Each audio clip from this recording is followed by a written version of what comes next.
Hey, welcome back to the Ping Pong Flix Show. My name is Chris Wong. This is episode 412 of the Ping Pong Flix Show. Let's get to some DC updates. In fact, everything that has kind of transpired at New York Comic Con this weekend. And it doesn't just New York Comic Con.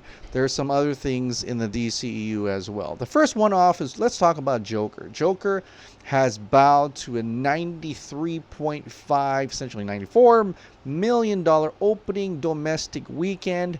The biggest October launch of all time.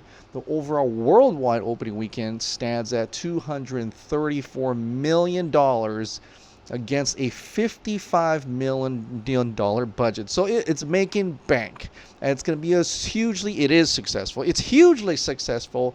It's incredible what this movie has accomplished, despite the negative criticisms from the media, despite the media trying to drive a narrative that this movie is causing violence in the streets and shootings and stuff like that, when you essentially have less than 7 kills in this movie. And it really is, it baffles my mind why the media is going through that. But let's celebrate what Joker has done. It is a great achievement, and it's going to continue to move forward.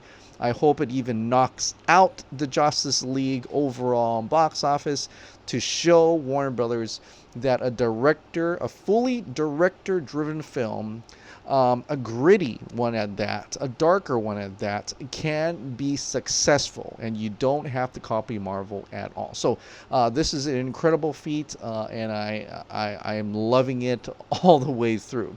Joker, if you haven't watched Joker yet, do yourself a favor and go and watch Joker. I might go into a spoiler review by next weekend. All right, the next one is Wonder Woman 1984. There's this thing that's going around, and it's going through Reddit.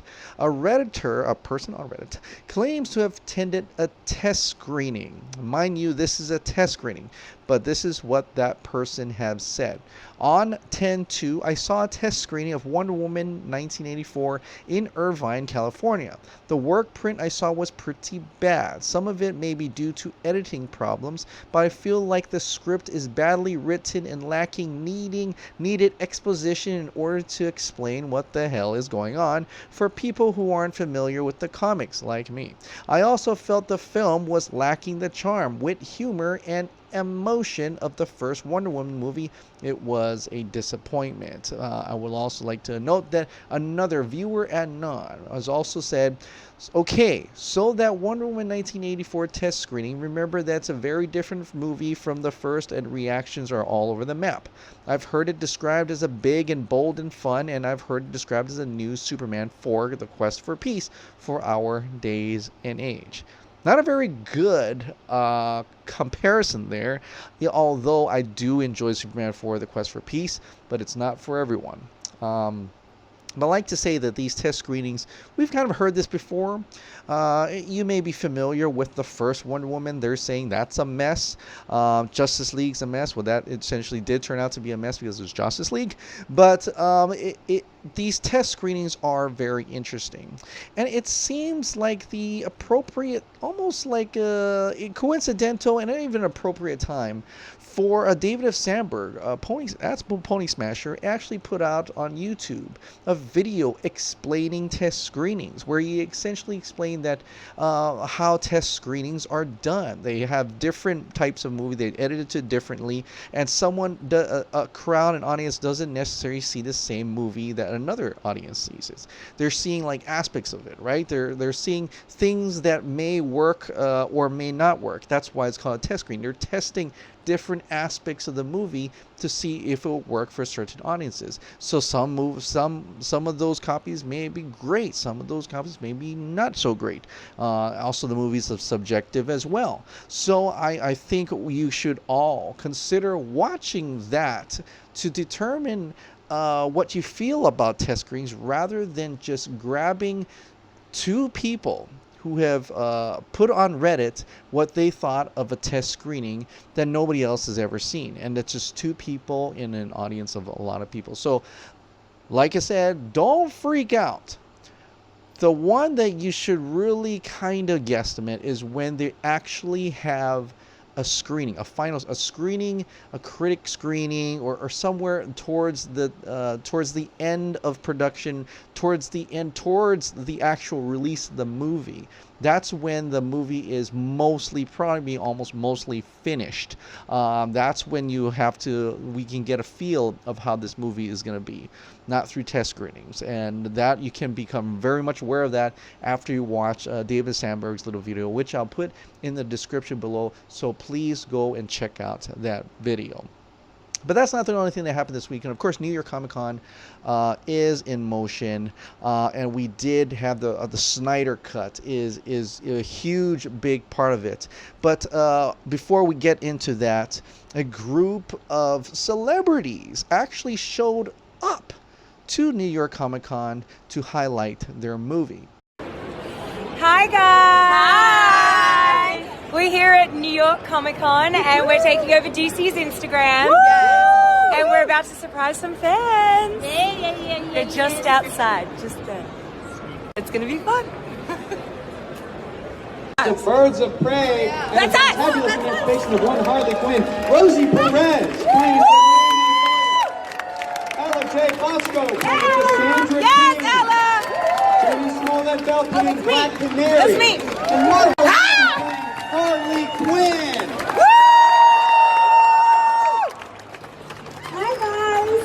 We are so excited to be here. Thank you so much. So 4 members of the Birds of Prey cast was at New York Comic Con with a surprise appearance. They got to meet with fans, they got to sign autographs for the fans, and I think that's a great thing, just to show just a little bit more marketing, because Joker is out already. The next movie is Birds of Prey.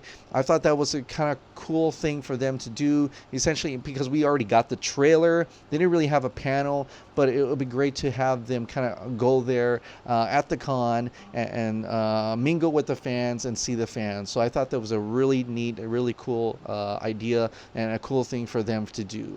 Not all the birds were there, but just enough to excite people, just enough to excite the fans in order to want to watch the next movie. And there were a lot of Harley Quinn, there were a lot of different people in those costumes, and that's great. It just shows how popular Harley Quinn is right now, and that's why she's pretty much the focus of the Birds of Prey movie.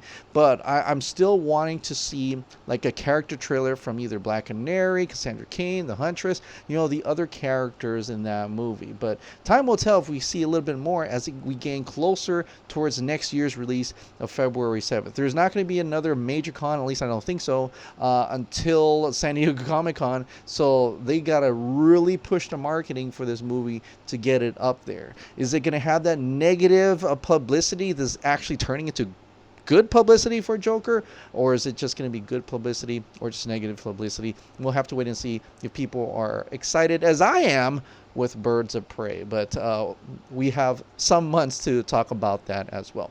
But like I said, New York Comic Con wasn't just for the current DCEU things, which there wasn't much of, but the Zack Snyder cut of Justice League is still a prominent thing in the discussion in the social media, and it seems to be a very prominent thing in New York Times Square. As the digital billboards are up, you can see it right here during the day. It flashes through different quotes from Jason Momoa, from Zack Snyder, from Ciarán Hinds, and it even has a 3.5 hour thing on there. It looks terrific at night as well. It's amazing. Thousands of people go to that corner all the time. They're looking up. It's a great way to promote the Snyder Cut, to show people and hopefully get them interested in the Snyder Cut in order to actually tweet about it or look it up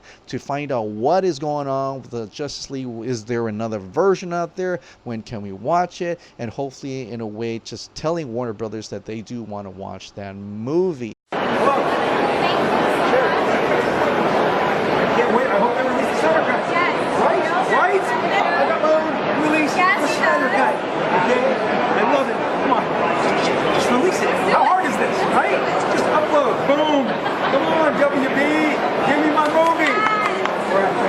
And not only everybody else has taken notice, but Zack Snyder has taken notice as well. And I think in a way of a response to that, he decided to share these storyboards, and this storyboard right here. He says, this is something that you probably didn't know. It is a storyboard of the Martha and Lois moment. We've seen a picture of this, so that he actually shot it. Like you said, Zack Snyder shoots everything that he draws. So he definitely shot this. And look who's there. Look who Martha turns into. Martha turns into Martian Manhunter. Martian Manhunter is in Justice League, guys. What the F? He is in Justice League. That is crazy. That is phenomenal. Just the other day, we even fathomed that. We didn't even think about that. And then who does Martian Manhunter actually transform back into human form of? General Swanwick. Harry Lennox is Martian Manhunter. It just makes you think back of what has happened in Man of Steel and Batman v Superman. It just gives a new perspective to that character now. If you go back and watch MOS and BVS, look at that. Just look for that character, and it just seems right. It just seems right. And then we kind of suspected this for a while. At least many of us have, and there were fan theories about that too. That General Swanwick could have been Martian Manhunter, and it just makes sense. We do have that aspect. We've seen that in animated series. We've seen that in Supergirl TV series, although this predates the Supergirl TV series. But it does happen. It does happen at all, and it makes perfect sense for Harry Lennox to be that. And his next Vero post, he said this: I was able to shoot all of it except for the Harry Lennox side. It was my intention to do that in LA. So there is something that he probably wanted to shoot. I don't know if he's got to shoot it yet, but that part as well. So I'm just wondering, does that mean we actually have previs or actual animatics or a fully CG rendered Martian Manhunter of this scene? Because this scene, we actually do see a black and white photo of Martha and Lois together.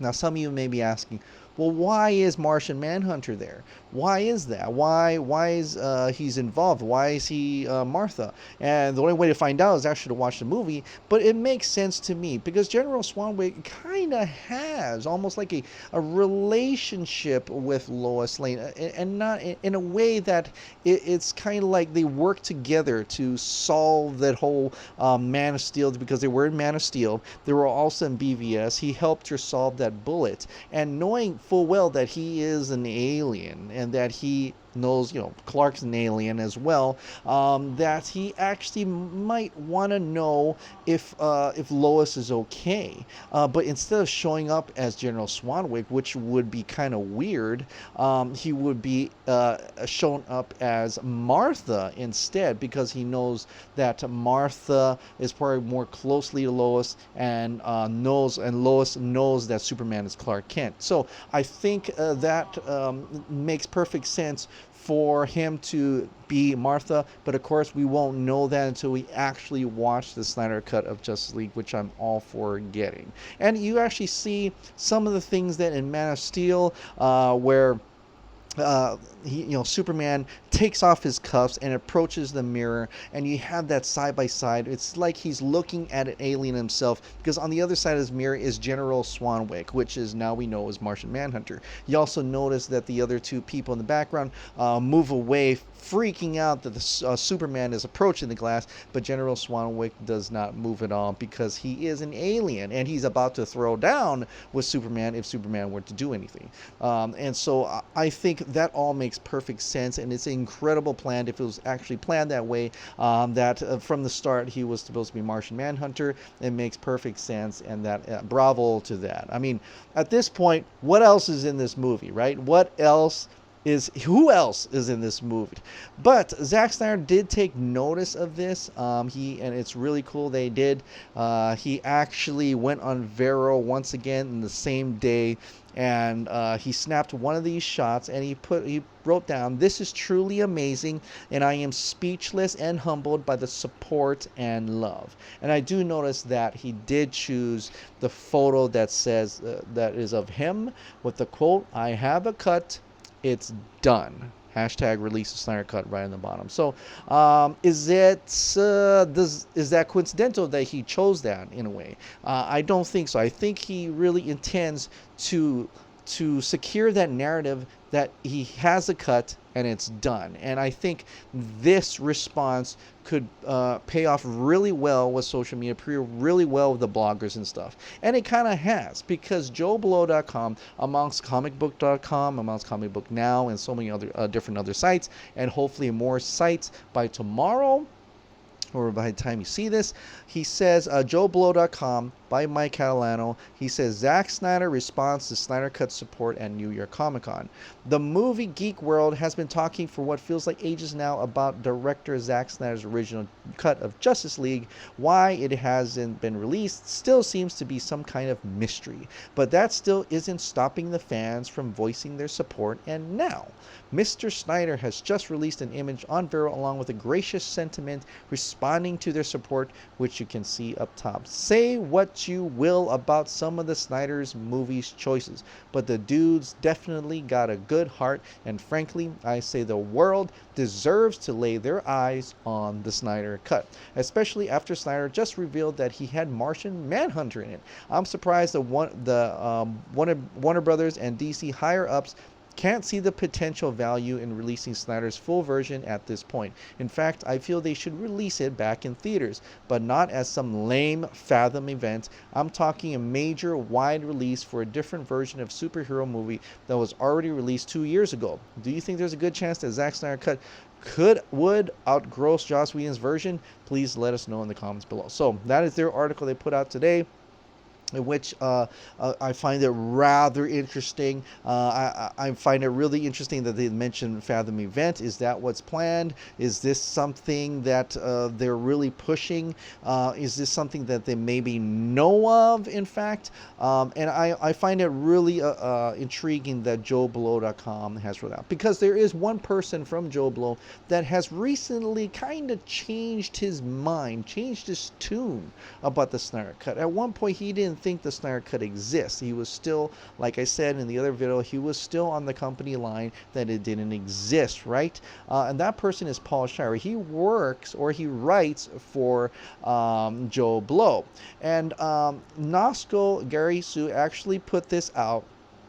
He dug up a tweet from February 28th of 2019 where Paul Shirey says, again, I do this for a living. You can believe it or not. Doesn't matter to me. But to think Warner Brothers would pour another cent into JL at this point is insane. The amount put into the Whedon reshoots alone was ridiculous. You aren't seeing the forest for the trees here. This is back in February 2019. I remember this along with other tweets that the Snyder Cut doesn't exist. Nosco actually reached out and says, Paul, in the past you seemed adamant that we'd never get the release of the Snyder Cut.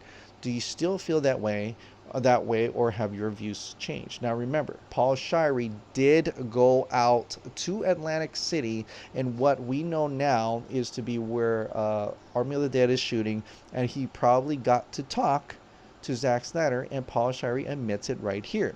Good question.